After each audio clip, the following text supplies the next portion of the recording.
Então, boa tarde a todos e todas. Hoje a gente tem aqui como convidado o professor Marcelo Bueno, que é doutor na área de estudos literários, acho que de tradução, né? Ele pode me Isso. corrigir, e é psicanalista também. Ele sempre dá aula aqui na UEMS, né? E os textos que ele sugeriu que a gente lesse são dois textos do Borges, As Ruínas Circulares, né, que é um conto do livro Ficções, e um ensaio chamado Magias Parciais do Quixote.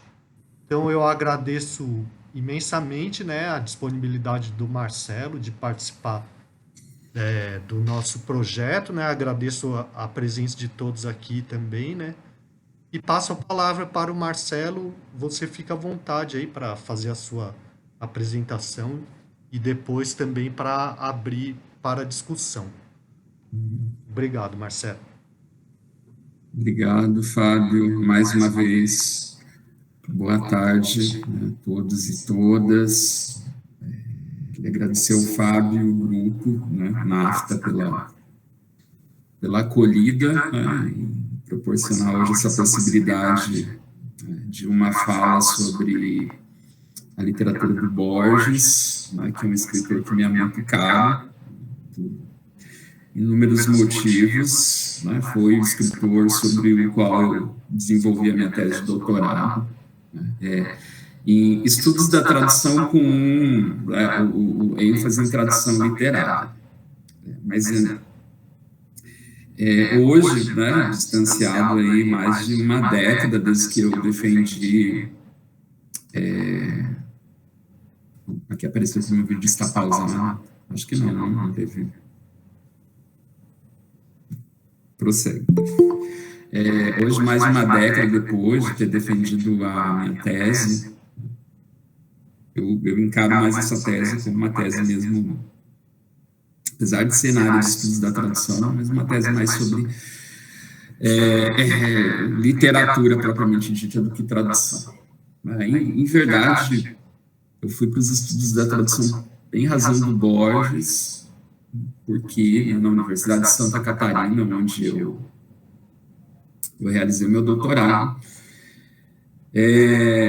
enfim, né, havia, né, um grupo que produzia, enfim, a partir da leitura da obra do Borges.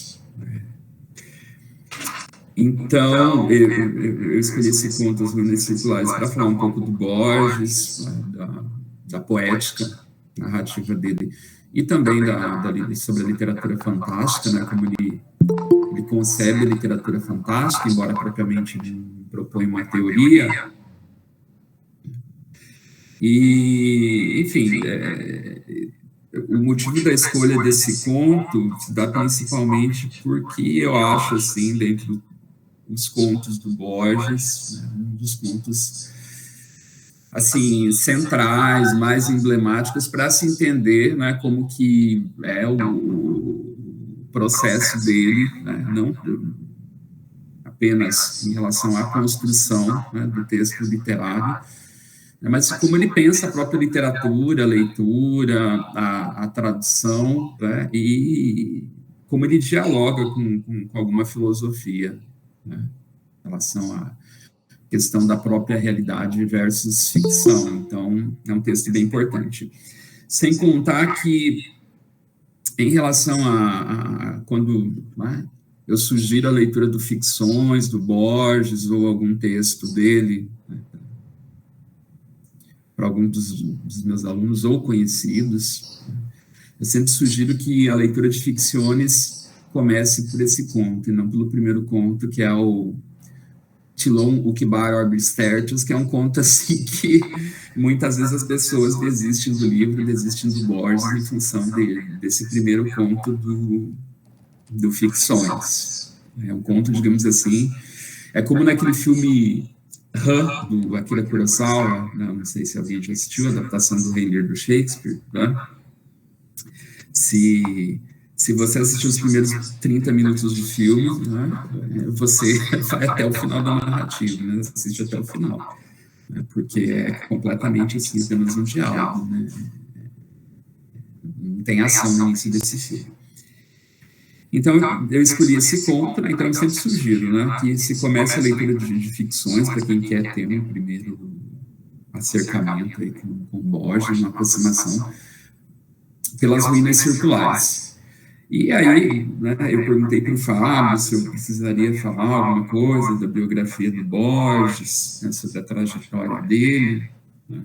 Acho que creio que eu possa dar uma pincelada. Eu falei sobre o Borges, eu creio que foi em 2020, ou foi ano passado, 2021, porque o Fórum do Campo Lacaniano do Mato Grosso do Sul, tá, uma das instituições psicanalíticas, né, qual eu faço parte, tem um projeto que se chama Literanálise. Então, ele promoveu uma série de falas sobre literatura e psicanálise. A primeira foi 100 Anos de Solidão, do Gabriel Garcia Marques, aí eu acho que foi sobre o Eterno Marido do Dostoiévski, e o terceiro foi sobre o Borges. Eu falei sobre ficções, mas analisei principalmente o Jardim dos Caminhos que se Bifurcam e Funes o Memorioso, porque o tema, né, dessa minha fala para o fórum, né, sobre literatura e psicanálise era tempo e linguagem. Eu vou, como eu coloquei até no Instagram, né, eu vou orientar um pouco a minha fala hoje sobre a questão do tempo, do labirinto e do sonho que é presente nesse conto do Borges e também, né, enfim. Minha fala vai ser uma fala em aberto, até porque eu vou comentar alguns textos que eu estou escrevendo, né? Tem alguns ensaios que eu estou escrevendo, estou produzindo no âmbito da literatura e da psicanálise e arte, né? Estou estabelecendo esse diálogo, né? E tem algumas ideias que passam pelo ponto do Borges que eu estou desenvolvendo aí, teoricamente. Então, o Borges, escritor argentino, é nascido em 1899 e falecido em 1986, é, digamos assim, o mais reconhecido dos escritores argentinos, e não só isso, né? Antes do Jorge Luiz Borges, nenhum autor, nenhum escritor de uma periferia do mundo literário, né, havia influenciado os sistemas literários centrais, né, pensando a literatura, né, a partir de uma ideia de sistemas, dessa tensão de centros e periferias, ou seja, né, de que os centros, né, sempre, né, eles influenciam e são refratários a serem influenciados, enquanto as periferias do mundo literário, esses pontos mais distantes dos centros, né, eles são mais receptivos, né, a isso que é direcionado no centro.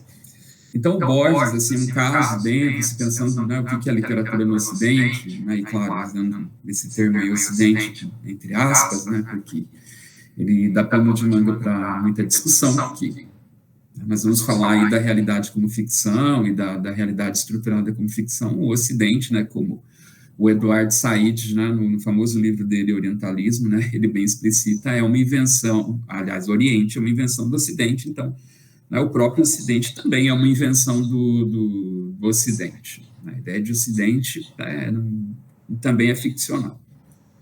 Mas o fato é que desde, né, a antiguidade clássica, nenhum autor de uma periferia do mundo literário influencia o modo de fazer literatura do Ocidente. Então, isso só no século XX, a partir do século XX, vai se dar com a obra do Borges, e depois nós vamos ter ali o boom da literatura latino-norte-americana.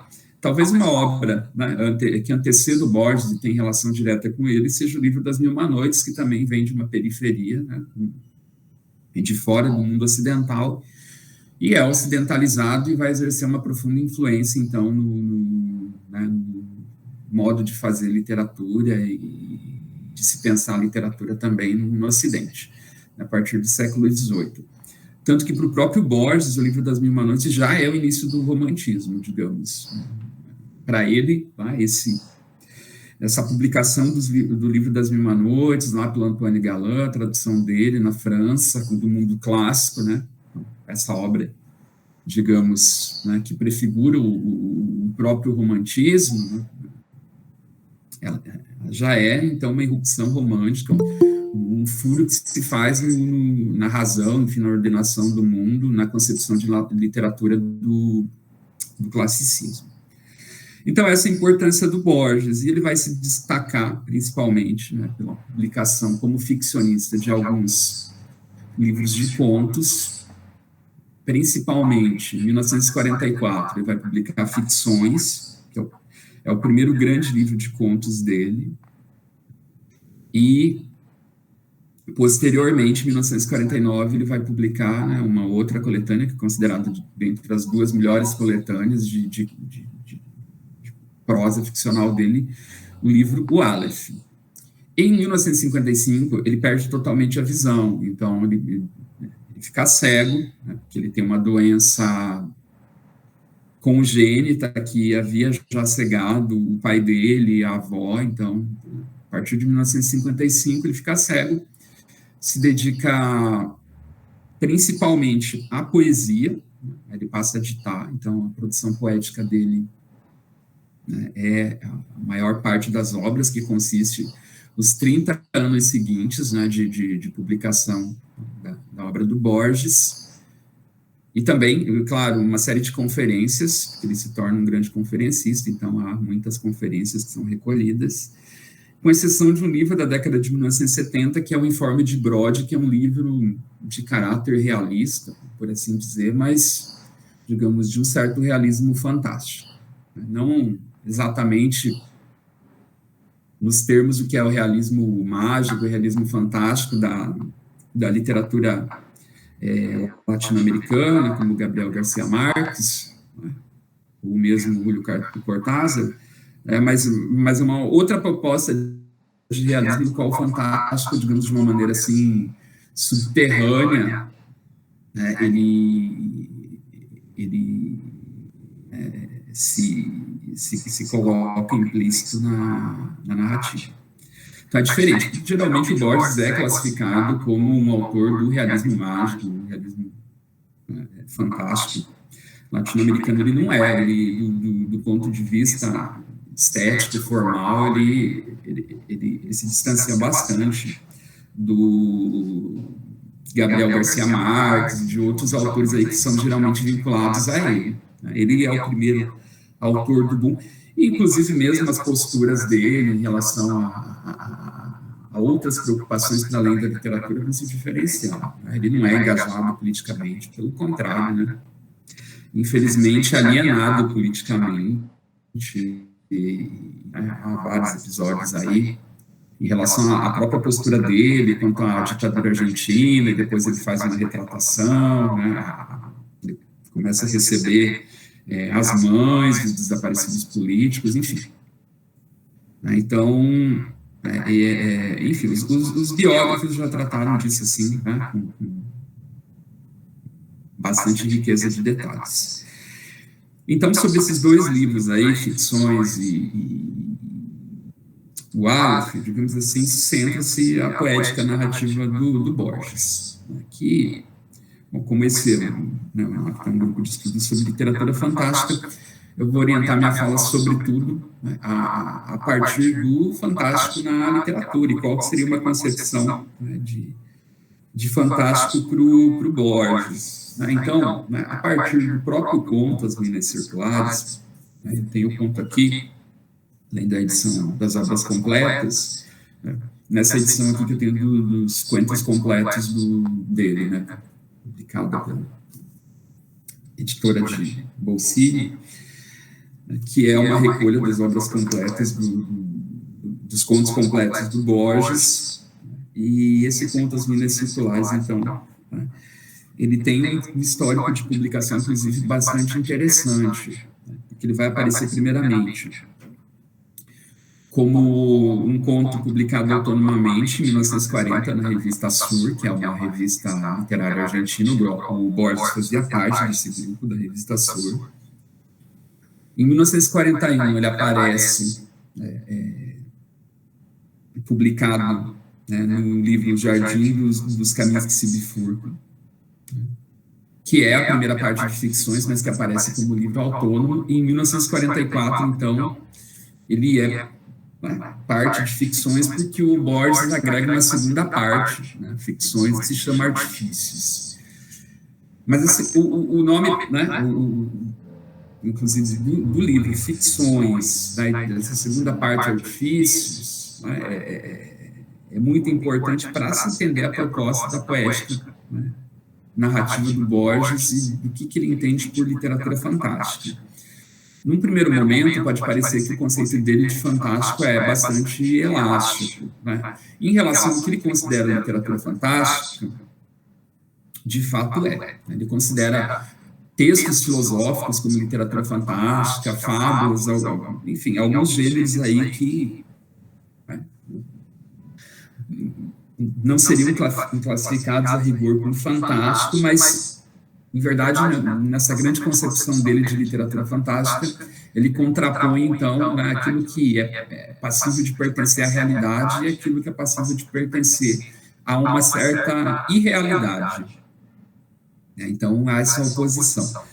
Então, quando ele, inclusive, né, escreve um livro em parceria com a Margarita Guerreiro, né, que é uma colaboradora dele, né, o livro dos Seres Imaginários, um livro bastante conhecido no Brasil, que tem um título anterior, que eu acho mais interessante, o primeiro título desse livro, né, era Manual de Zoologia Fantástica, meio ecoando assim a Rowling, né, Animais Fantásticos e Onde Habitam. Esse Manual de Zoologia Fantástica depois passa a ser o livro dos Seres Imaginários. E aí, no prefácio, ele diz que é um conceito muito amplo de ser imaginário, então, a princípio, o Hamlet teria que fazer parte do livro, né? Seria um ser imaginário. Então, de alguma maneira, na narrativa do Borges, ele vai recortar esse fantástico, vai contar, né, o que ele pretende com a própria literatura dele, né, enquanto articulação do gênero fantástico. Mas para se ter uma ideia assim, da elasticidade dele, da amplitude do qual ele pensa, né, o que pertence ou não à literatura fantástica, existe uma antologia bastante conhecida, né, Antologia da Literatura Fantástica, que ele organizou com o Adolfo Bioy Casares e com a Silvina Ocampo, no qual você tem tudo lá, né, desde fábulas chinesas até recolhas assim, da literatura popular, né, então é um conceito bastante amplo a princípio. E Ruínas Circulares, então, é um conto, né? Solicitei a leitura prévia do conto, né? Mas dá para sintetizar o enredo da narrativa, caso alguém não tenha lido, que é a história de um homem, um feiticeiro, um mago, que uma determinada noite chega, né, num conjunto de ruínas, dá-se a entender que é na Índia, isso é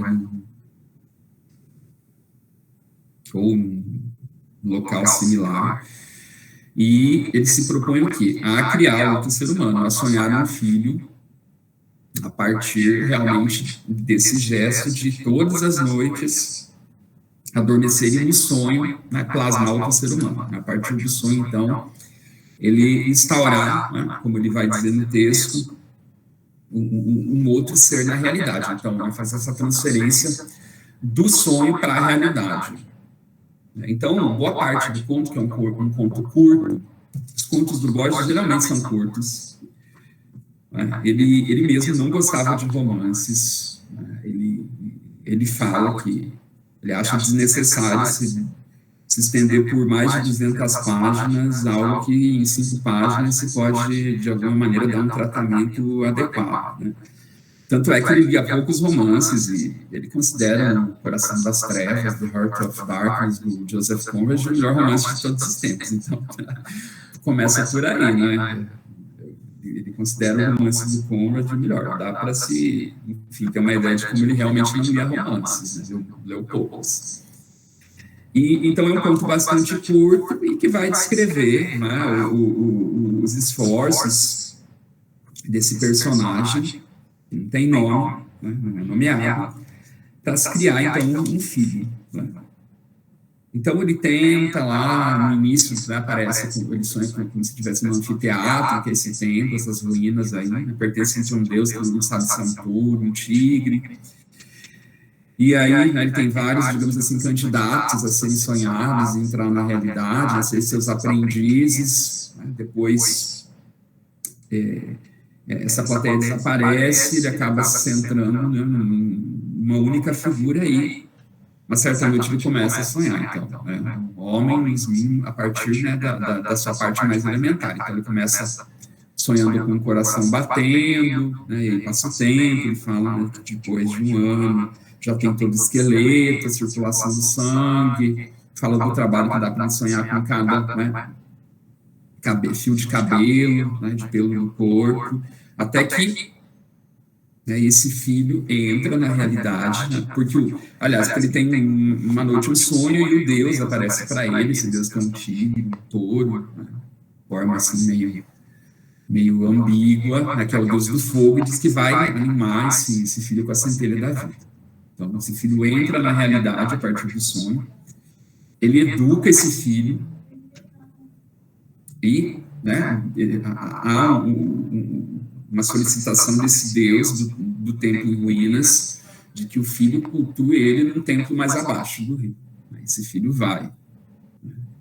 E aí, né, como para quem leu o conto sabe, né, ele tem notícias desse filho e, né, descobre que, né, enfim, a população desse lugar aí, que é uma região pantanosa, né, de floresta, relata que um homem rio abaixo lá não é queimado pelo fogo, consegue entrar no fogo, né, sem sofrer nenhuma queimadura, e o fogo é justamente aquilo que pode, né, denunciar que esse filho não é um homem real, mas sim, né, uma aparência, né, uma criação sonhada a partir dos esforços aí desse mago.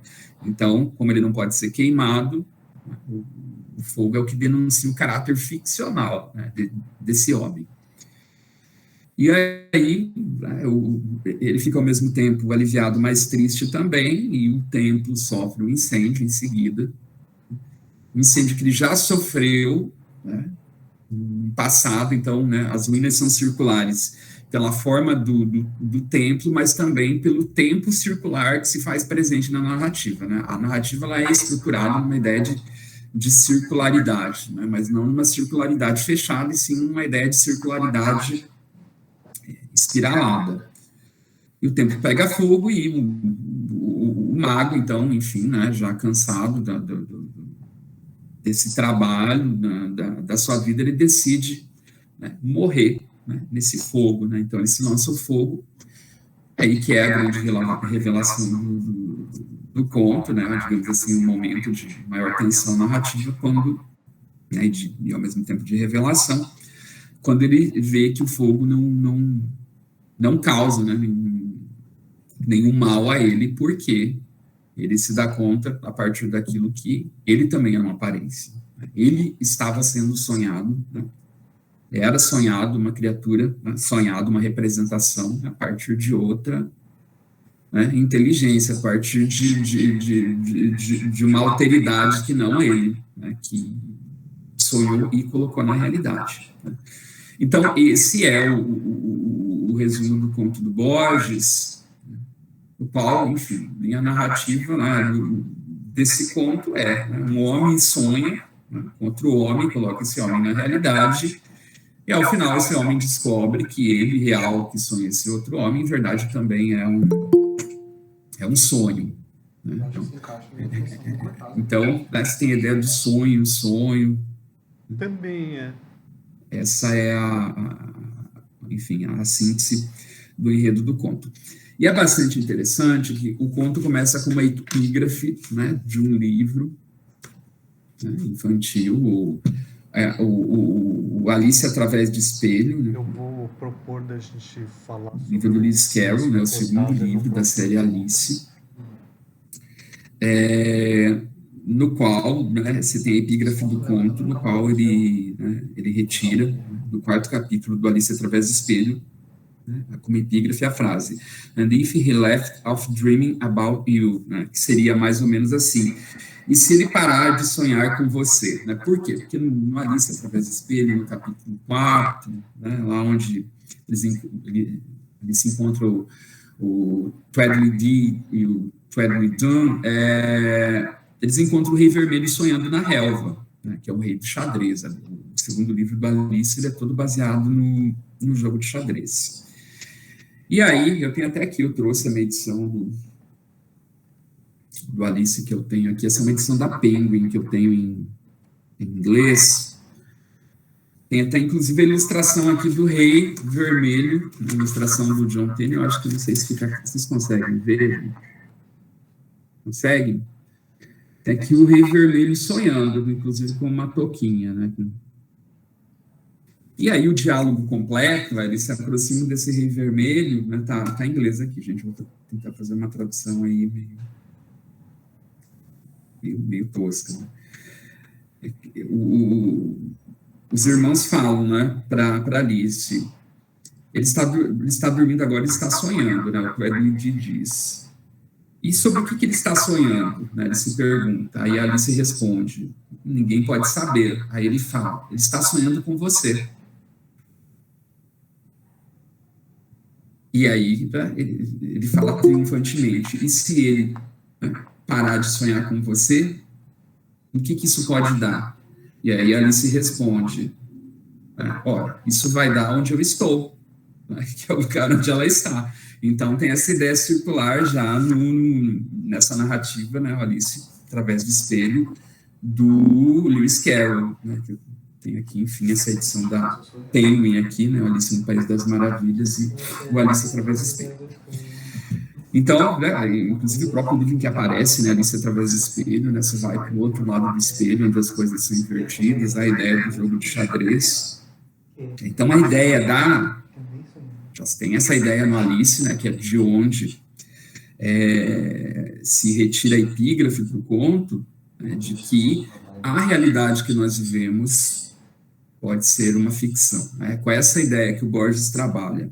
Não só esse ponto das ruínas circulares, mas com a qual ele articula, né, digamos, em termos teóricos, né, a contrapartida teórica desse conto, é o outro ensaio que, né, eu sugeri a leitura, né, o Magias Parciais do Quixote, né, que é um ensaio que se encontra recolhido em livro no volume de ensaios dele, Outras Inquisições, um ensaio do final da década de 40, início da década de 1950, eu não sei se ele aparece pela primeira vez em ficções ou tem uma publicação prévia.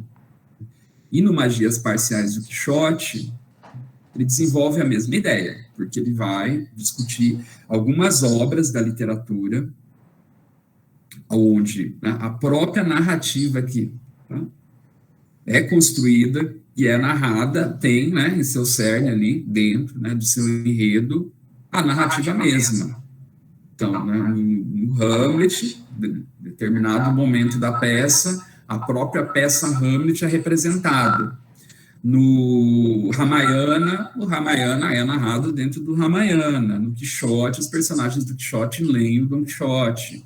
Nas Mil e Uma Noites, existe uma noite, a Sherazade começa a narrar a história das Mil e Uma Noites. Né? Então, né, ele centra-se sobretudo no Don Quixote, né, mas ele estende esse exemplo para outras obras literárias. Né? Então, essas magias parciais. Né? E o final do ensaio, né, é o final no qual ele, né, arremata essa ideia. Tem aqui o Magias Parciais nessa edição das obras completas do Borges, no volume 2, né, faz parte do volume de ensaio Outras Inquisições. Por que Outras Inquisições? Porque Inquisições, o primeiro livro, o Borges proscreveu, né? Ele renegou os 3 primeiros livros de ensaio dele. Na década de 20 proibiu a publicação. Só depois a viúva dele decidiu publicar, depois da morte dele. Tanto que eles não fazem parte das obras completas. Enfim, o Borges vai renegar boa parte da obra dele, mesmo livros que ele publica, ele vai retirar poemas, modificar. Então, por exemplo, a tradução de um poema que o Manuel Bandeira faz, se encontra na poesia traduzida do Manuel Bandeira, poema Pátio de Fervor de Buenos Aires, né? A tradução do Bandeira é a tradução da versão anterior, e a versão que se tem na obra do Borges hoje é muito diferente da do Manuel Bandeira, né? Porque ele edita, ele muda, né? Ele corta o texto. Mas aí no final do Magias Parciais do Quixote, né, ele fala o seguinte: por que nos inquieta, fazendo uma, que o mapa esteja incluído no mapa As Mil e Uma Noites, no livro das Mil e Uma Noites? Por que nos inquieta que Dom Quixote seja leitor do Quixote e Hamlet espectador de Hamlet? Creio, né, haver encontrado a causa. Tais inversões sugerem que, se os personagens de uma ficção podem ser leitores ou espectadores, nós, seus leitores ou espectadores, podemos ser fictícios. Então, ele está apontando o quê? A realidade como ficção, a realidade estruturada como ficção. Eu havia comentado com o Fábio, antes de começarmos, que existe um outro ensaio dele, que se chama Quando a Ficção Vive na Ficção, que é, em verdade, o texto que dá origem ao Magias Parciais. Magias Parciais é uma reescritura desse texto Quando a Ficção Vive na Ficção. Ele melhora, não sei se melhora, né, mas ele desenvolve de uma outra maneira. E esse Quando a Ficção Vive na Ficção é um texto de 1939, publicado na revista El Hogar, que aparece, foi recolhido no volume 4 das obras completas dele, né, no volume intitulado Textos Cautivos, e no qual ele já desenvolve essa ideia. Então, em 39, né, um ano antes da publicação, e provavelmente ele deveria estar escrevendo As Ruínas Circulares, né, nesse mesmo período. Então, nesse texto é interessante porque ele fala que, né, ele começa assim: devo minha primeira noção do problema do infinito a uma grande lata de biscoitos que deu mistério e vértice à minha infância. Então, ele vai falar de uma lata de biscoito, onde tem uma imagem japonesa, e dentro da imagem tem uma lata de biscoito, e dentro da lata de biscoito tem a imagem, tem outra latinha, né? Eu até comentei com o Fábio, né? Não sei se ainda hoje existe o fermento royal, né? Aquela latinha clássica, que tem a latinha dentro da latinha, mas é aquilo, né? Aquilo que os franceses, né, denominaram de, né, cair no abismo, ou seja, a coisa dentro da coisa no jogo infinito de espelhos. E aí, nesse conto, ele vai citar uma obra que ele não cita no Magias Parciais, que é o quadro As Meninas, do Diego Velázquez, né, uma obra do século XVII. Então, ele relata que, na juventude dele, ele visitou a obra no Museu do Prado e diz que, eu não sei se até hoje é assim que a obra é apresentada, acho que provavelmente não, mas diz que a época em que ele visitou essa obra, viu um espelho diante da obra. Por quê? Porque essa obra das Meninas, né, do Diego Velázquez, até deveria ter trazido para mostrar, né, mas em todo caso, né, é uma obra bastante conhecida, né, se tem o Velázquez pintando, a pintura é o Velázquez pintando os reis de Espanha, e os reis aparecem refletidos no espelho. Então há um jogo de espelhos, nessa obra, que brinca muito com isso, de o que é realidade e o que é ficção. E aí ele vai se delongar nesse texto também pelo Dom Quixote, pelo Hamlet, o livro das Mil e Uma Noites. Os últimos parágrafos são muito parecidos, né, com o do Magias Parciais do Quixote, só que o último parágrafo é interessante porque ele cita o Schopenhauer. Então não há essa citação do Schopenhauer no ensaio que aparece em outras Inquisições. Ele diz o seguinte: Arthur Schopenhauer escreveu que os sonhos e a vigília, né, eram folhas de um mesmo livro, e que lê-las em ordem era viver, e folheá-las sonhar.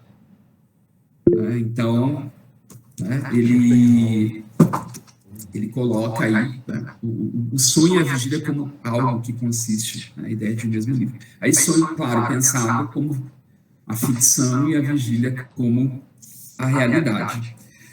E aí falando sobre, né, como que é a construção desse fantástico, então, o Borges, né, para falar propriamente da construção do fantástico a partir dessa narrativa. Então, essa construção do fantástico, né, do Borges, ela se dá da maneira, né, onde se tem assim, uma certa inversão do que é realidade e do que é ficção. Né? E essa, digamos assim, é a grande articulação do fantástico do Borges, que vai, digamos assim, reverberar, né, na obra ficcional dele, né, ao longo de toda a produção. Principal, mas não só narrativa, quanto poética também, e ensaística. Então, qual que é, digamos assim, o primeiro ponto, né, de desenvolvimento desse fantástico na literatura do Borges? É o desvelamento, né, da narrativa, né, do texto literário como ficção. Então, apontar, né, de uma maneira bastante ostensiva de que aquilo que o leitor está lendo é literatura, é uma obra ficcional, não tem, né, nada a ver com a realidade. Né, como ele vai definir, né, tem um texto sobre Dante, ele cita o Robert Louis Stevenson, né, e vai dizer, um personagem é uma sequência de palavras. Então, isso, né, que o leitor tem diante de si é uma sequência de palavras. Não é outro mundo, não é outra realidade, a princípio essa é a moldura. Então, o desvelamento narrativo, da narrativa, né, dessas engrenagens, dessas entranhas da narrativa tem essa função, então, né, deixar o leitor ciente de que o que ele está lendo é uma ficção. Por isso que o título do livro dele, né, que a princípio pode parecer tão banal, é bastante significativo. E no contexto da poética dele, né, ele aponta o sentido de toda essa poética. Por que o título do texto dele é Ficções? Porque ele quer, já desde o título, deixar muito claro que isso é literatura, isso não é a realidade. Né, essas histórias não têm a pretensão de contar algo que aconteceu de fato. Isso é a moldura de tudo isso. Então, ele faz isso. Ele mostra a narrativa enquanto narrativa. Né, em vários momentos na obra dele, inclusive nesse texto. E uma das maneiras muito características do Borges de mostrar o caráter ficcional da ficção é sempre semear incertezas ao longo do texto. Então, por exemplo, uma marca bastante presente nas narrativas do Borges é quando ele narra algo assim, né, não ter certeza sobre o que ele fala, né, em relação ao narrado. Então, o Deus lá do templo, não se sabe se é um touro ou se é um tigre. Não se sabe se é isso ou se é aquilo dentro da narrativa. Então, ele já, né, de alguma maneira, semeia a ambiguidade desse texto. E, um segundo momento, então, né, e aí o Ruínas Circulares ele se presta muito bem a isso, é a partir dessa ficção, digamos, que é mostrada como literatura e não realidade, se criar, digamos, dentro dessa ficção, um efeito que faça com que ela pareça mais real do que a própria realidade. O que é um efeito, digamos assim, que nós conhecemos do cinema. O cinema, ele tem como efeito isso, de fazer com que a realidade pareça mais real, aliás, que a realidade do filme pareça mais real do que a própria realidade. Né? O cinema do Alfred Hitchcock, a maneira como, né, a câmera desliza sobre os objetos é um exemplo disso. Tanto que, né, mesmo o nosso parâmetro de realidade, né, quando nós vamos pensar, por exemplo, um sonho, não é a realidade. Isso que nós chamamos de realidade, mas é o cinema. Então é muito comum quando alguém sonha um sonho que considera muito real, muito verossímil, dizer: o meu sonho era, né, parecia tão real quanto um filme. Né? Não quanto a realidade, mas quanto a ficção. Então, né, de alguma maneira, nós nos entregamos de algum modo a esse caráter da realidade estruturada como ficção aí a partir do cinema. Então, né, se tem, né, a obra apontada como ficção, e aí ele promove algumas inversões. Porque ao colocar ficções dentro da ficção, né, ao criar ambiguidades, ele dá esse efeito de que a própria obra ficcional, que ele já deixou bem clara que é ficcional, tenha um quê de realidade, digamos, se torne, né, mais real do que propriamente, digamos assim, uma leitura que não apontasse isso, a princípio, poderia suscitar. É como o efeito que se tem no teatro, dentro do teatro, no Hamlet. A peça em si, né, que é a ratoeira, a peça que está sendo representada, né, no Hamlet, ela é muito diferente da escrita shakespeariana, né? O modo, é uma peça, né, qual os atores assim têm, né, um exagero quanto à gestualidade, interpretação. Né? Qual que é o efeito disso, desse exagero? Fazer com que o Hamlet, a peça em si, né, pareça mais realista do que de fato é. Né? Até então se tem esse efeito. Né? O mesmo vai se dar em outras obras, como no Don Quixote. Né? Então se tem esse outro efeito. Mas o que nós podemos, aliás, né, antes de falar mais sobre isso, um exemplo no cinema bastante interessante desse mesmo efeito da ficção dentro da ficção, que faz com que a ficção tenha caráter de realidade, nós nos esqueçamos do caráter ficcional da obra, no filme Cães de Aluguel, do Tarantino, tem uma sequência, eu sempre gosto de trazer como exemplo, não sei se alguém já assistiu esse filme do Tarantino, de 92, tem a famosa cena do banheiro, no qual tem um personagem lá que está infiltrado dentro de uma quadrilha lá, né, de um grupo, e ele tem que contar uma mentira para ser aceito pelo grupo.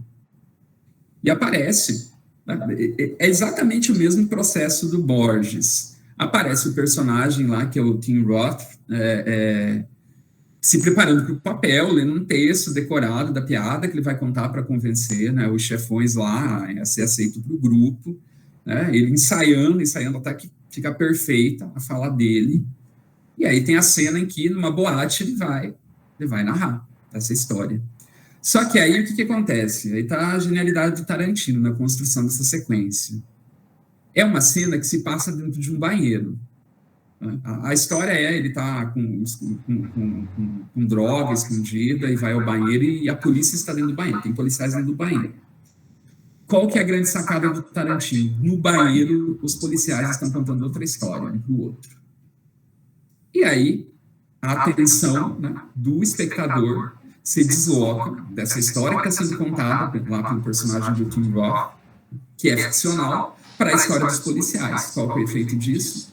A história que o Tim Roth conta, que é fictícia, uma mentira, uma invenção, ela passa a ter um status, um caráter de realidade. Então, né, no cinema, né, em Cães de Aluguel, você vai ter esse mesmo processo aí que, né, o Borges vai se valer muito, né, em relação a isso.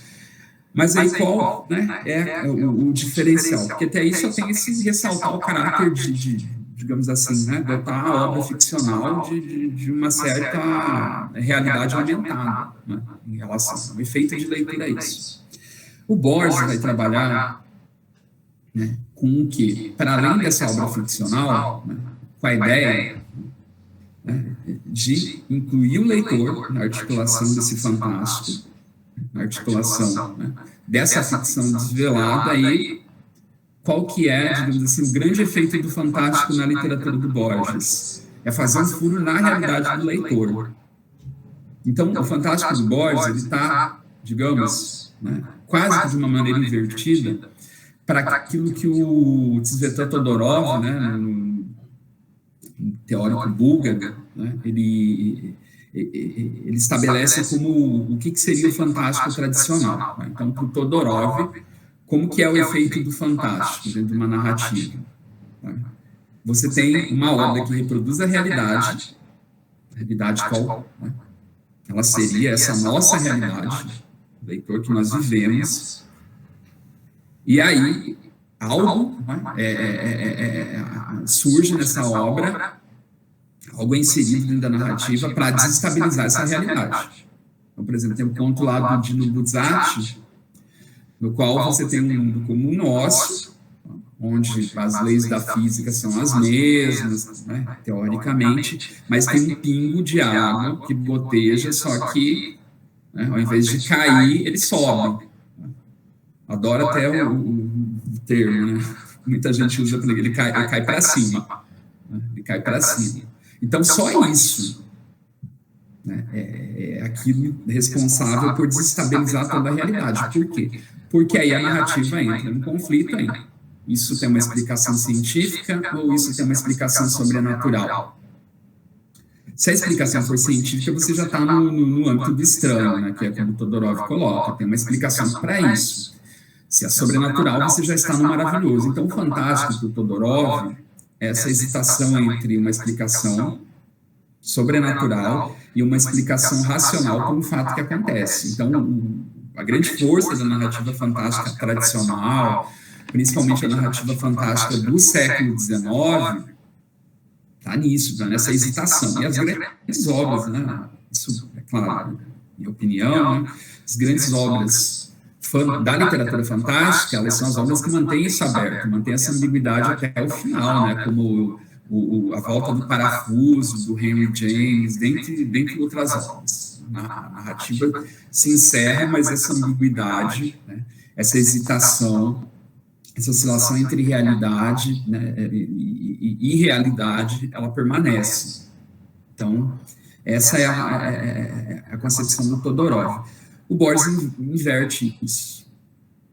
Inverte no sentido de o furo na realidade não é na realidade da ficção que se dá a partir da literatura dele, da articulação do fantástico que ele promove, mas é um furo que ele promove na realidade do leitor.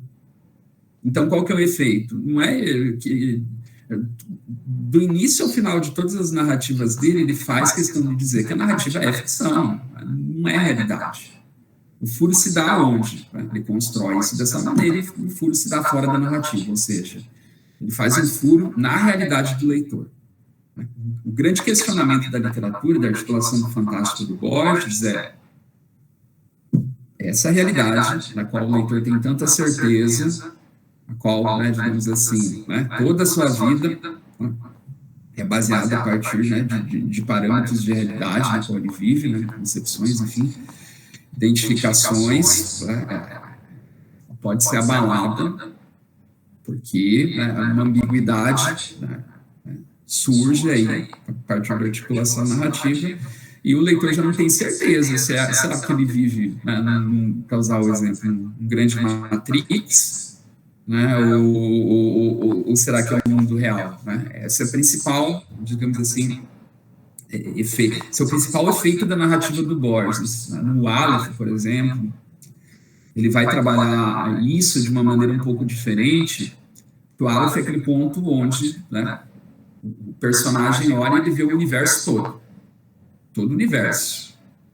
Ele vê simultaneamente, né, no mesmo instante, no mesmo vislumbre, todas as coisas do universo, e a partir de todos os pontos do universo ao mesmo tempo, né, uma concepção assim, né, bastante complexa, e ver simultaneamente o tempo, né, do início, desde o princípio até o fim, né, do universo. Tem um momento que ele fala, vi êmbolos, vi tigres, vi cavalos cavalgando numa praia, e aí um momento ele fala, e vi você, leitor. Então ele coloca o leitor, ele diz que viu o leitor dentro do Aleph. Então o leitor, né, passa a integrar essa obra ficcional, né? E isso também, de alguma maneira, sutilmente ali, vai desconstruir a realidade do leitor. Então, é assim que funciona a articulação da narrativa, né, do fantástico, nesse conto do Borges no Ficções. E aí, o que tem isso a ver, né? Aí falando um pouco sobre a psicanálise, né? Sobretudo a psicanálise lacaniana. Tem a ver que, né, o Lacan vai pensar a psicanálise de uma maneira assim, digamos, se não afim ao Borges, mas de uma maneira que permite assim, uma aproximação, né, como o Borges vai pensar o real, a realidade. Então, né, para o Lacan, né, a realidade, ela não é a realidade factual, né, a realidade fenomenológica da filosofia, ou seja, a realidade da existência das coisas. Né? para o Lacan, a nossa realidade ela é um enodamento de 3 campos, que seria do simbólico, nós na linguagem, nós enquanto seres de linguagem, porque nós não podemos pensar o mundo, nós não podemos estar no mundo como seres conscientes, né, ou inconscientes, né, mas como seres falantes, seres de linguagem, fora da linguagem. Então, né, a nossa condição, a diferença nossa entre dos demais animais, ou essa diferença que marca a civilização, a cultura, né, do mundo natural, é isso, nós estamos na dimensão simbólica, na dimensão da linguagem, né, das palavras. Então, é o enodamento do simbólico, do imaginário e do real. Então, a realidade seria esse enodamento. Né? Nós não temos acesso ao real de fato, aquilo que é o real. Nós não temos acesso, né, sem o real, a um simbólico puro e muito menos ao imaginário. Então, é preciso desses 3 campos, esse enodamento, real, simbólico e imaginário. Daí que veio o conceito, já desde Freud, de realidade psíquica. O que é realidade psíquica? Não existe, o Freud vai dizer, não existe realidade, só existe a realidade psíquica. Realidade psíquica é a única realidade que nós temos, que é o quê? São essas construções a partir da linguagem, dos discursos, a partir do nosso imaginário, da nossa memória, das nossas experiências e de como o real, ele se faz implícito a isso. Né? O exemplo de como o real não pode, né, ser, digamos assim, objeto de uma experiência, né, exclusiva, né, e duradoura é o fenômeno da morte. A morte não é um fenômeno experienciável, não existe imagem e não existe palavra que represente a morte. Não tem imagem, não tem representação. Né? O real, no conceito lacaniano, é isso, aquilo que não tem imagem e não tem palavra que consiga iniciá-lo, mas ele se faz presente. Ele se faz presente, e às vezes se encontra com o real, né, enquanto com o horror, mais ou menos como no final lá do livro do Conrad, né, o Coração das Trevas, lá, que ele vai usar, né, aquela experiência lá, né, no Congo lá, e, né, com aqueles fanáticos e a figura lá do Kurtz lá, né, Conrad sintetiza esse encontro com o real apenas com aquela expressão famosa, né, o horror, né. Então, essa é a ideia de realidade psíquica, né? Basta nós pensarmos a nossa realidade, né? Como que nós vivemos a nossa vida. Como eu fui apresentado aqui, né? Professor, psicanalista, falei de um doutorado, né? Posso falar de diversas maneiras, de diversas perspectivas a respeito da minha pessoa, mas sempre vai ser através da linguagem e a partir de um certo recorte em relação a quem eu sou. Por isso que o Lacan vai se valer de uma frase do Arthur Rimbaud, né? Eu é um outro, não é eu sou um outro. Quer dizer, sempre o meu eu é outro. Então, esse acesso aí a um eu real é impossível. Muitas pessoas falam, fulano vai saber realmente quem eu sou, né? Os outros vão conhecer o meu verdadeiro eu. Não existe, nós estamos na linguagem, ninguém tem acesso ao verdadeiro eu. É assim, né? É como se você tirasse uma máscara e tivesse sempre outra máscara por baixo. Né? Esse rosto nunca vai aparecer. Tanto é que o que se cola em nós? O professor, né? A pessoa que faz isso, faz aquilo, né? Os diversos papéis que eu exerço. Por exemplo, alguém vai dizer, eu sou pai, outro, sou mãe, eu faço isso. Mas, no fundo, tudo isso, né, quer dizer o quê? Quer dizer que a nossa construção enquanto sujeitos, né, enquanto seres de linguagens, né, que somos ao mesmo tempo esses corpos aí que são atravessados pelas palavras, são sempre ficcionais. Né? Quando eu digo assim, sou professor, né, ou sou psicanalista, eu estou usando um significante para falar sobre o meu eu, mas isso não vai esgotar em verdade quem é o meu verdadeiro eu, porque ele não existe. Então, não tem palavra que dê conta de quem nós somos. E é sempre assim uma escolha, e é sempre um recorte, é sempre uma construção. É sempre uma escolha.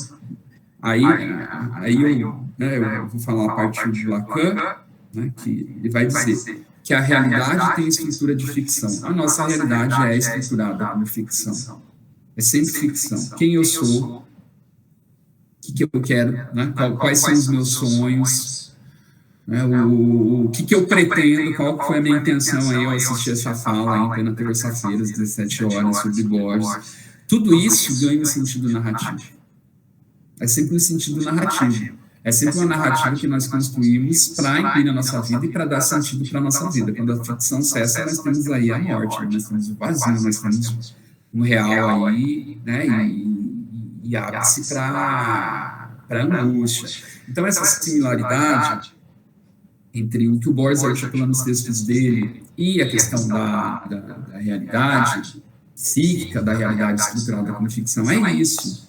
Né? O Borges, né, antes lá do Lacan se debruçar sobre isso, né, a partir da leitura que faz do Freud, já aponta, né, que a nossa realidade é estruturada como ficção. Né? Não passa de, digamos assim, a nossa realidade não passa de histórias que nós construímos, né, para dar sentido para uma vida que vai perder o sentido quando nós nos depararmos aí com um evento, né, com o fenômeno da morte, né, que é como o Albert Camus vai definir o absurdo, né? O absurdo é a razão lúcida que encontra seus limites. Ele vai falar disso. Nós trabalhamos a nossa vida toda, né, construímos algo, né, amamos, né, temos filhos, publicamos, plantamos árvores, né, para usar essa tríade, mas no final a morte é o corte de sentido disso. E aí eu tenho que colocar algo, eu tenho que criar uma narrativa para dar sentido, para poder suportar isso. Porque o nosso trabalho é justamente esse. Diariamente, o nosso maior esforço é esquecermos que nós vamos morrer. E que tudo isso que nós fazemos pode absolutamente não significar nada. Então é isso que o Borges já articula lá na sua ficção, que depois o Lacan vai articular teoricamente, né, em relação à própria psicanálise. Né? Porque uma análise, né, ao contrário do que as pessoas pensam, não é exatamente... Nós não poderíamos pensar, né, no processo da análise. Eu não vou falar de outros processos terapêuticos. Mas não é propriamente eu encontrar o meu verdadeiro eu, meu eu. É mais eu encontrar uma versão, né, uma versão do meu eu, com a qual, digamos assim, eu possa viver, eu possa dar sentido para a minha vida e possa sofrer menos, né, nesse mundo. Não exatamente, né, viver feliz para sempre, como os contos de fada aí, né, reverberam. Então, não é esse o sentido. Né? E, além da narrativa, então, só para fechar aí, tem a questão, que eu falei que ia falar sobre o labirinto e o sonho também. Por quê? Porque essa narrativa... Eu ia falar do tempo, do labirinto e o sonho. Eu falei mais do sonho, da ideia do sonho como ficção. Tá? Mas a ideia do labirinto e do tempo, elas estão entrelaçadas, então. Né? Essa construção e estruturação da realidade enquanto ficção. Claro que numa clave mística, como que essa realidade se dá como ficção? Deus sonha o homem. Né? Então, Deus, né, o ser humano existe enquanto, né, algo sonhado por Deus. Tanto que os idealistas ingleses achavam que se Deus deixasse de pensar no nosso braço, ele ia pegar fogo imediatamente e se desintegrar. Né? Essa é a ideia do idealismo. Né? Então, tem um outro, né? tem um grande outro aí que pensa a nossa realidade. Né? Mas não é exatamente dessa maneira que o Lacan articula. E quanto ao tempo, né, é uma questão que é bastante cara para mim, inclusive, né, porque estou trabalhando nisso em relação à formação de estudos em psicanálise, né, eu participo de um cartel sobre o tempo na psicanálise.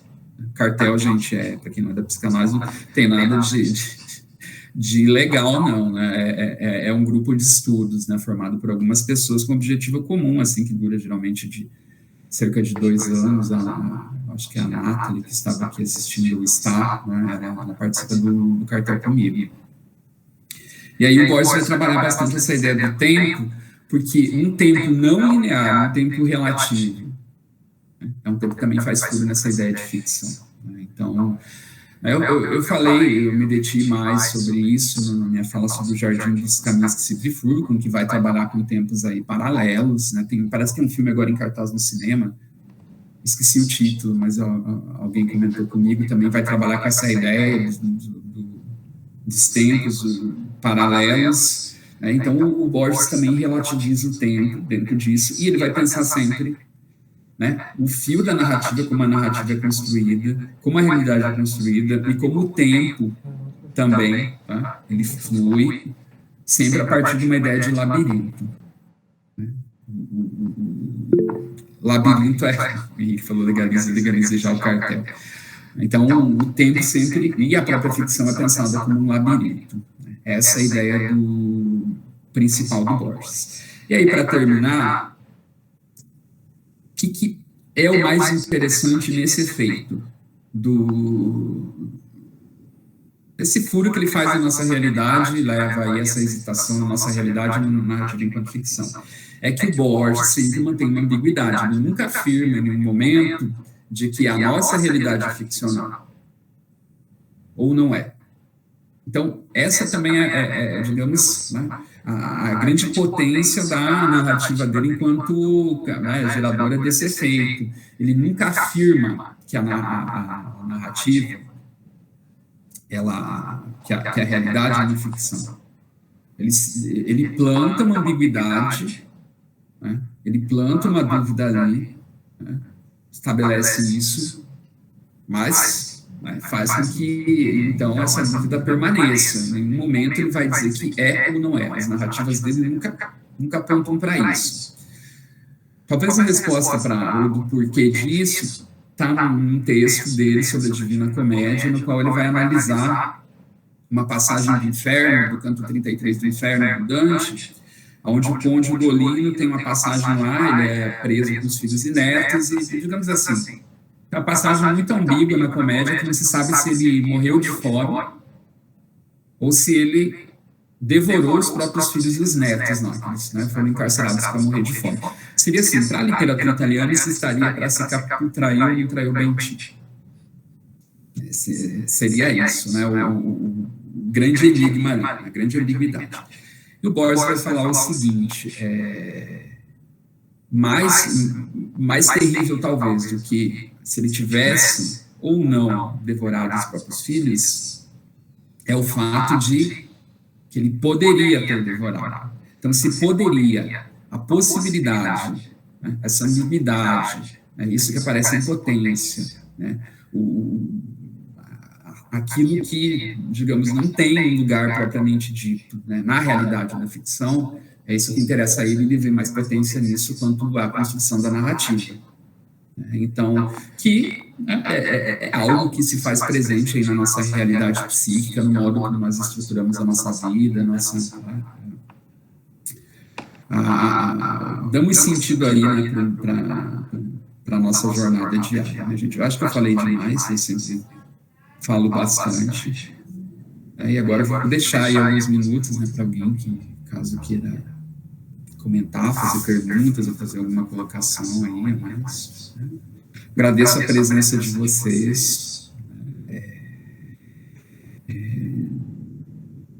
por ouvir aí, né? Eu gosto bastante de falar sobre Borges, como vocês percebem. Eu quero agradecer só uma colega minha, Juliana Staio, que está aí, minha colega de doutorado, pós-doutorado, a única pessoa além da minha mãe que assistiu às 5 horas da minha defesa de tese de doutorado até o final. Então, obrigado, Juliana. Né? Especialista em William Blake, gente. Bom, Marcelo. Não, quer falar mais? Não tenho voz. Não, eu agradeço imensamente, né, a sua apresentação. Eu acho que você levantou uma porção de questões aqui, né, a partir de 2 textos bastante curtos, né, e eu imagino que muita gente tenha muita observação ou pergunta ou coisa para falar, né, que não sei se vai dar tempo, né, até as 18h30. De qualquer maneira, assim, eu acho que a sua análise a respeito do Fantástico é bastante certeira, né? E, e que o teórico que mais se aproxima dessa análise é o Davi Roas, né?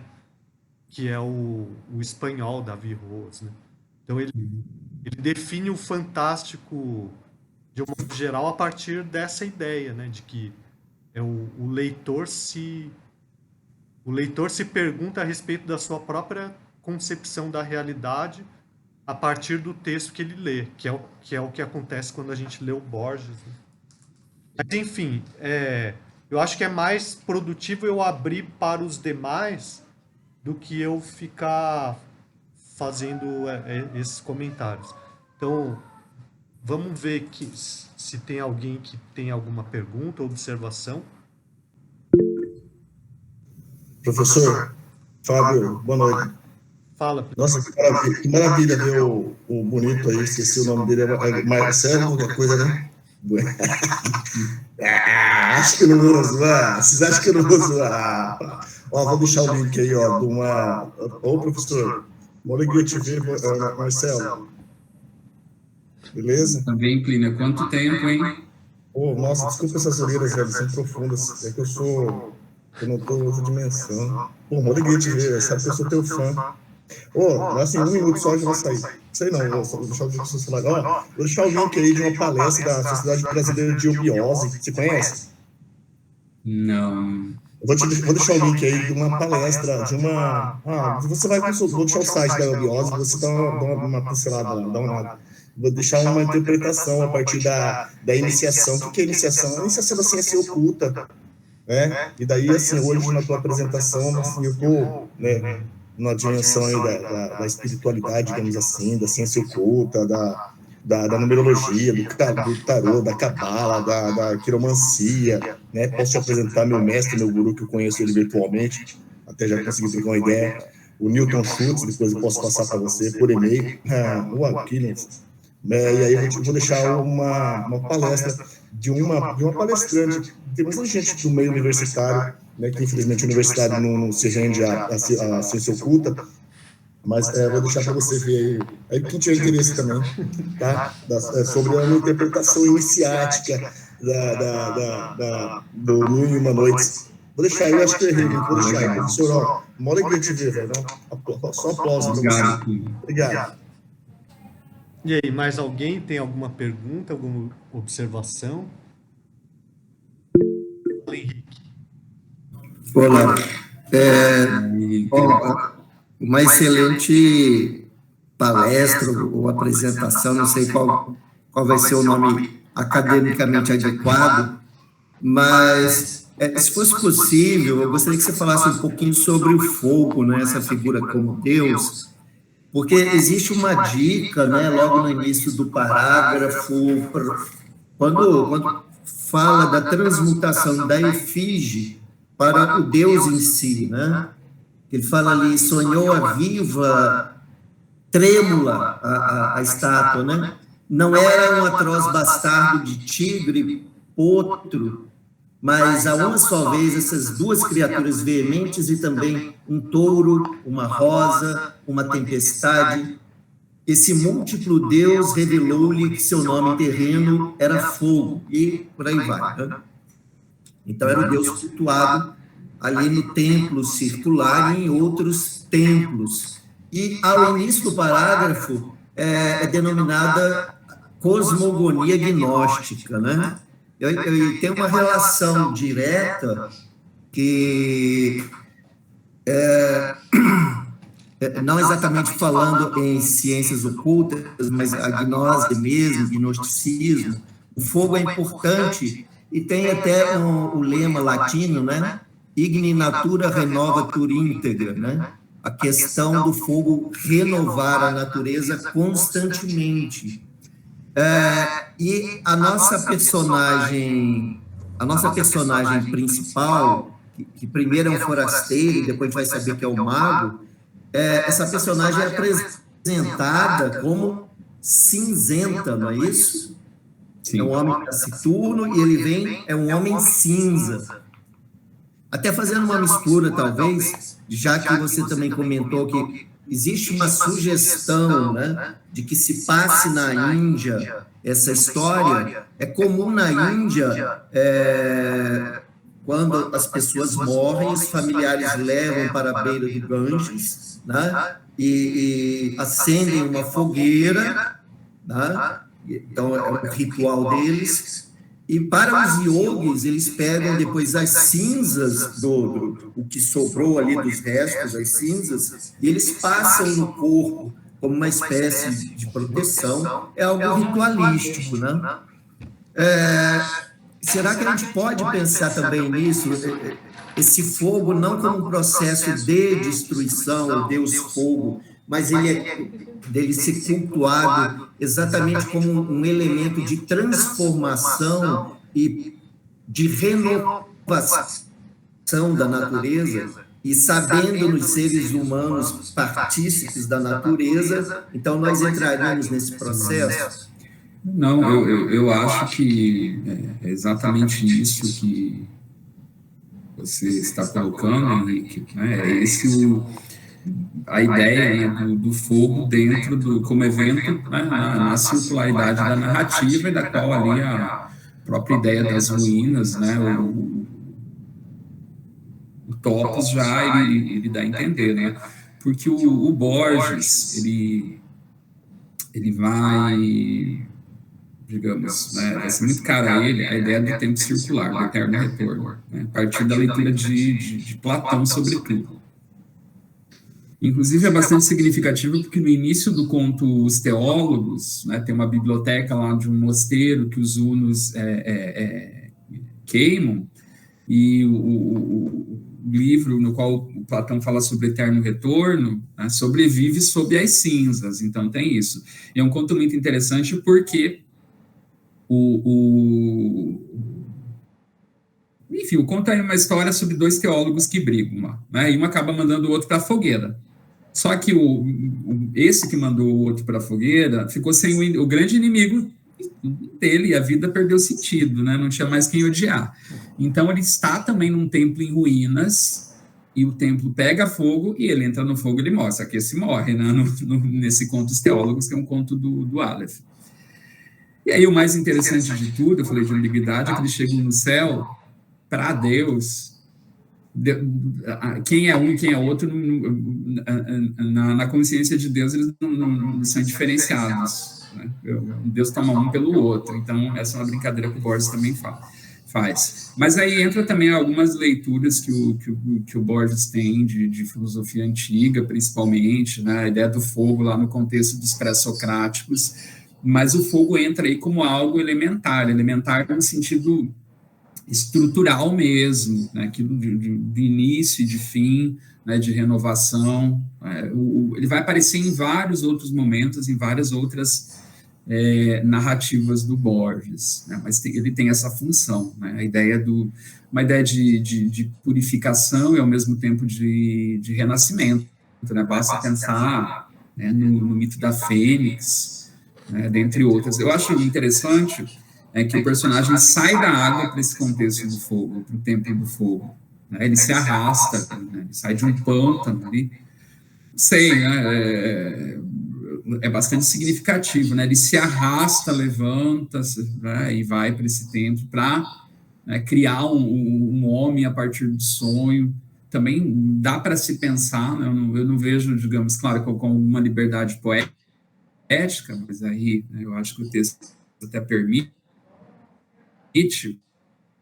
né, não como intenção do autor, mas como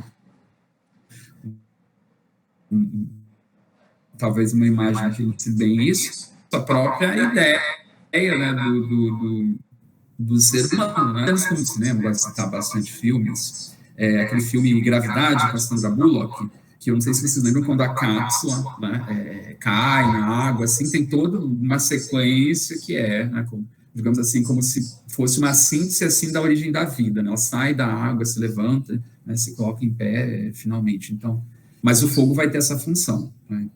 Então, tem isso de elementar e de marcar, né, um retorno aí, uma volta na narrativa, né? Tem mais Mas alguém... que queira fazer alguma pergunta, alguma observação? Essa história do fogo, eu lembrei de um trecho do Bhagavad Gita, né? Que o Krishna fala para o Arjuna a respeito da alma, né? Que a alma, ela não pega fogo. O fogo não queima, a água não molha e o vento não leva. Alguma coisa assim. E a alma quer dizer, o homem do sonhado se revela porque ele não pega fogo, né? Porque o fogo não destrói. Então esse... a própria ideia do fogo, Oi? né, como centelha que anima a vida, né, dá sentido, né, ali. Aham, Se a gente pensar no mito de Prometeu também, né? Sim, mas assim, me chamou a atenção assim, é como se também, de certa maneira, o conto dissesse que a alma é um sonho, né? A ideia da alma é um sonho do homem, né? Reverbera também, né, o título, né, mas que vai ser, digamos assim, o grande mote do barroco, né, com o qual Borges dialoga, claro, mas dialoga principalmente com Cervantes e com Quevedo, né, do Caldeirão do Labarca, né, que a vida é sonho. Já no barroco, né, já havia essa discussão, né, de certo modo. E isso, de certa maneira, também tem a ver com o fantástico, né? O fato de existir uma dúvida a respeito dessa crença ou descrença, por exemplo,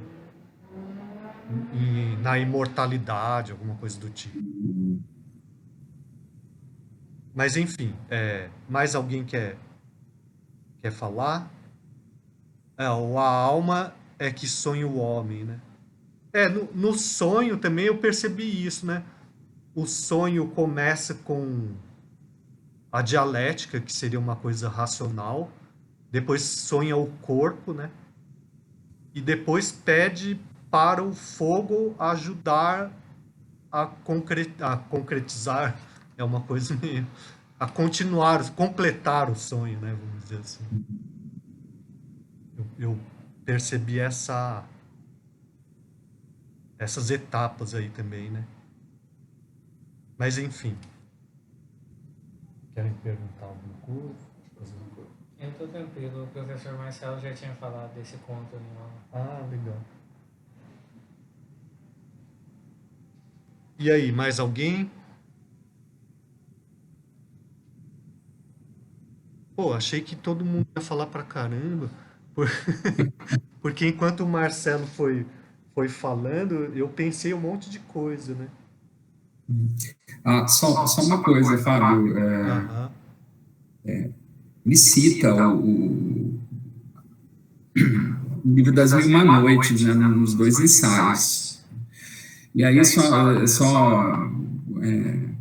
queria observar que esse episódio das Mil e Uma Noites, durante muito tempo, citado pelo Borges nesse ensaio, foi considerado assim como uma invenção do Borges, considerado uma invenção dele. Não se encontrou o livro das Mil e Uma Noites é bastante complicado quanto às edições, ele tem várias edições, elas mudam muito, mas nunca se encontrou esse ponto, né, nas décadas recentes. O Ítalo Calvino tem um texto que ele diz que é uma invenção do Borges.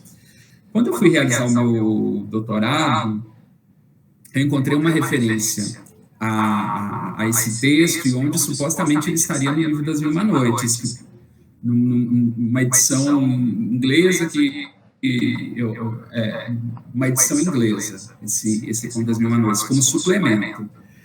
E porque eu li algumas edições do livro das Mil e Uma Noites para o meu doutorado, né, que é sobre o Borges, o livro das Mil e Uma Noites, acho que eu li em francês, alemão, né, li, vocês sabem como academicamente, né?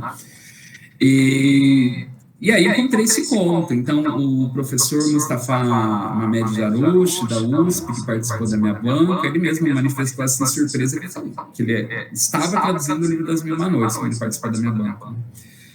ele manifestou surpresa. Ele disse: eu sempre pensei que esse conto fosse uma invenção do Borges, que não existisse.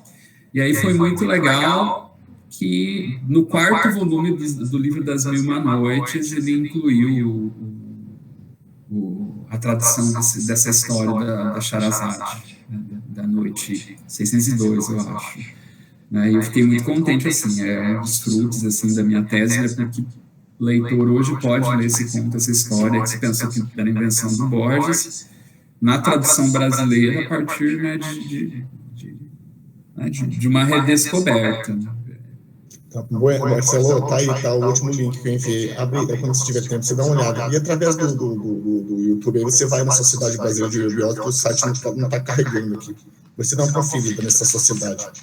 Beleza? Beleza, Plínio, obrigado. Bom, mais alguém quer fazer alguma observação, alguma pergunta? O Marcelo, você teria algum outro texto para dar continuidade? Porque, assim, eu pensei em alguns textos do Cortázar que foram lidos pelo João Vitor aqui, né? A gente pode também pensar em outros textos do Borges, né? Sim. Por exemplo, explorar mais essa relação entre a literatura e a psicanálise, caso você sugestões, né? Ele tem uns textos bem interessantes. Eu acho que talvez, assim, tem os contos do Ficções do Aleph, mas tem os contos do Informe de Brode, que o Fantástico aparece de uma outra maneira ali. Você tem alguns contos como O Encontro, Evangelho segundo Marcos, né? São contos realistas, mas que tem o fantástico aí subterraneamente na narrativa, talvez fossem interessantes. Né? Mas aí é um outro efeito, uma outra ideia de fantástico. Sim. Eu ia já aproveitando, não sei se você conhece, alguém conhece aqui, que até eu acabei não falando, né? A ideia do conto surgiu a partir de uma história do Giovanni Papini, que é um escritor italiano, que é a história do Cavaleiro Doente, e digamos que é daí que ele tira a ideia das minas circulares. Isso os críticos já apontaram aí a fonte. E aí eu lembrei do Giovanni Papini, eu lembrei dessa coleção aqui, que é uma coleção que se chama Biblioteca de Babel. Eu tenho aqui o Espelho que Foge, do Papini, uma coleção publicada na Itália, que foi editada também no mundo hispânico. Eu não sei se em português existe. Eu tenho alguns volumes da versão italiana. Tem esse do Giovanni Papini, eu tenho aqui As Mortes Concêntricas, do Jack London, tem aqui também um exemplar das Mil e Uma Noites, do Antoine Galland. Eu acho essa coleção bem interessante, assim, porque tem textos do Fantástico que usualmente não são encontrados nem em antologias recentes, então aí dá uma ideia do que ele concebe também como literatura fantástica, né? Ele tem um prefácio para cada texto, é bem interessante. Lembrando só, né, que o Borges é o responsável por, digamos, a reabilitação, ou pelo menos o reaparecimento de uma série de textos que, sem a leitura dele e o comentário dele, permaneceriam esquecidos até hoje, né? Então, né, ele teve esse efeito também, né? Alguns autores que ele leu, né, pertencente a algumas literaturas, foram revalorizados. Hein, Marcelo, a gente leu esse conto do Papini, do Cavaleiro, né? Mas eu não sabia dessa relação, não sabia que... Eu não li, então que é vocês podem me dizer. Cavaleiro Enfermo, né? Como que é? Isso, eu tenho até anotei aqui. Uma coisa que eu penso no Cavaleiro. A Última Visita do Cavaleiro Doente, né? Eu tenho aqui, mas Fala, Eu João. acho que pelo menos na Ruínas Circulares, eu acho que é o choque. Você saber que é um sonho, de descobrir. Enquanto no Cavaleiro Enfermo é a melancolia de você já saber, de você já conviver com aquela angústia de saber que você é um sonho e vai morrer logo, entendeu? Que, tipo, você não tem ali uma hora marcada. querendo ou não, eu acho que é uma relação com a própria vida, né? Você não sabe a hora que você vai morrer. Você pode estar aqui e do nada morrer. E aí, pelo menos eu acho que tem alguma coisa ali no Cavaleiro Enfermo, sabe? Mas eu percebi essa relação também do Ruínas Seculares com o Foi Cavaleiro. isso que você comentou. É, que eu tinha comentado. Tá. É porque você comentou, mas eu tava prestando atenção. Não, sim.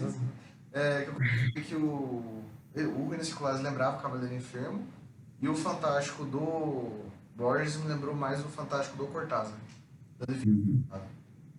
Que é esse choque de realidade e tal.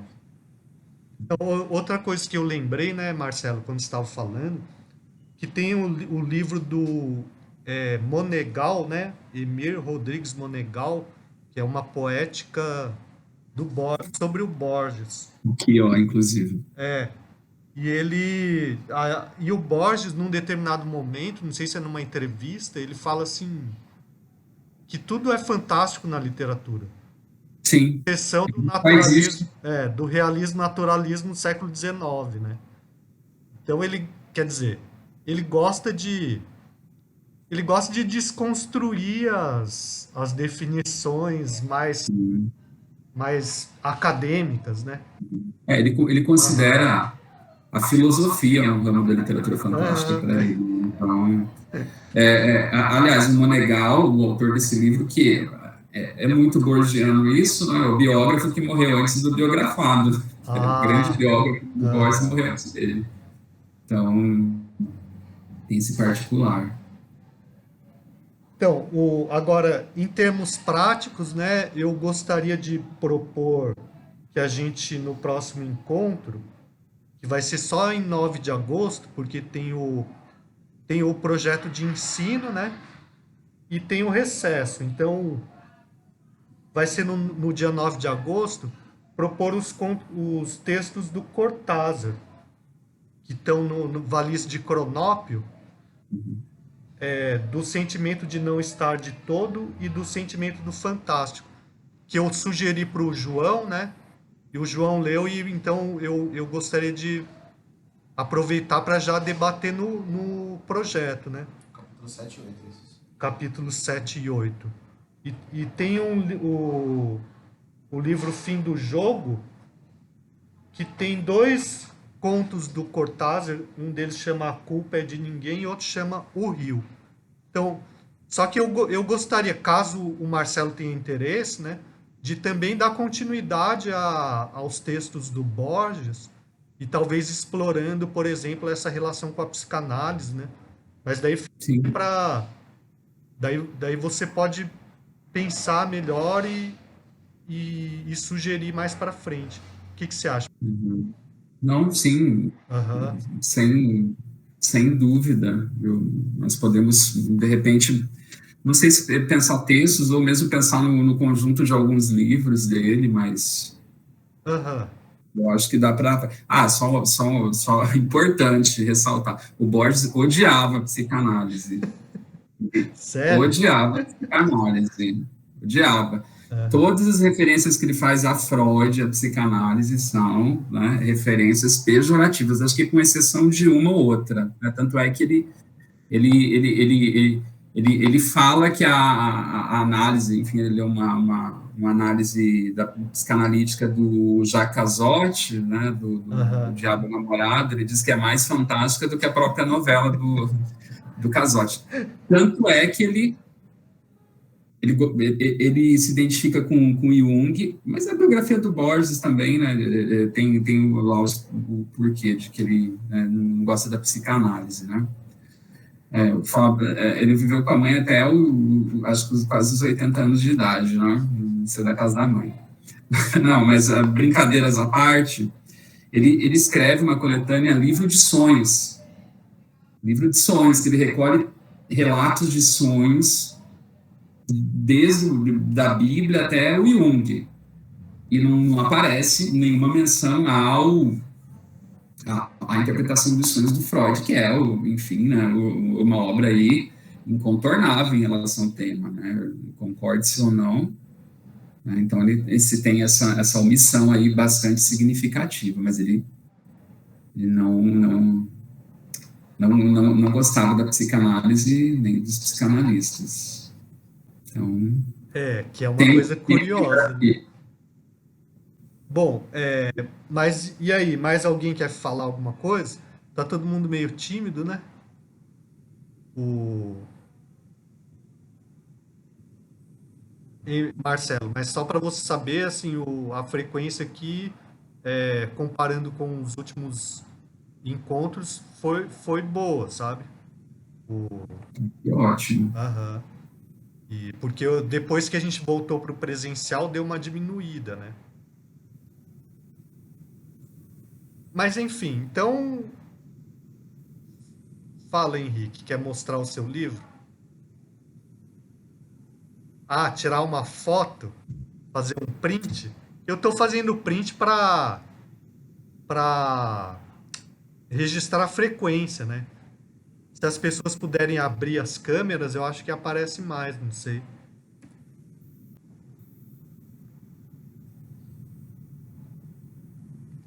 Bom, beleza, eu mando para vocês aí.